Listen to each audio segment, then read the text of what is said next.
Hello, good morning. Nandito ako ngayon sa Occidental Mindoro sa tribo ng Kalansan. And ito yung unang umaga namin dito.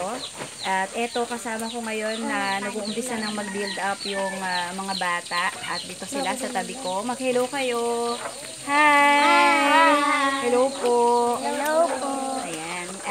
Ngayon, since morning, eto, busy-busy yung isa naming staff, DFCM staff, mission staff, si Ate Grace. Ayan, ini-enjoy niya ngayon yung pagluluto niya dito sa kahoy. Ayan, kasi sa Manila wala na nito eh. O, ayan.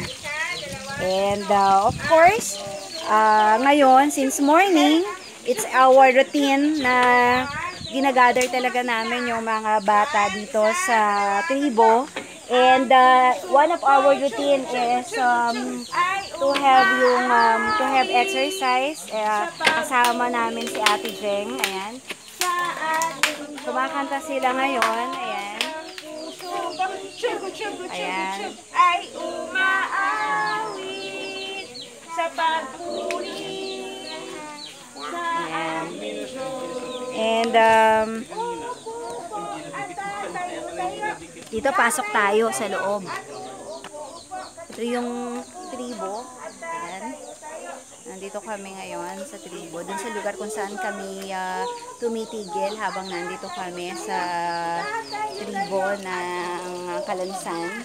Ito rin si Kuya Anthony, isa sa mga staff namin. And hi Kuya Anthony. Hello.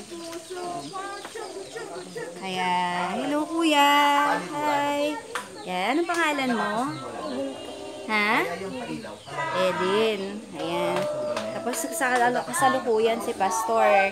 Nandito, kausap niya yung ilan sa mga elders ng tribo. Ayan siya. Busy-busy na nakikipag-usap sa mga magulang ng mga batang nandun sa labas. Kakaiba yung experience, syempre, kasi matagal na rin kaming hindi nakakapasyal sa tribong to. Yan. Ito rin si Kuya Bong. Hello Kuya Bong. Siya yung laging nag-photo documentation habang ginagawa namin yung aming mga activities. Ay umaawit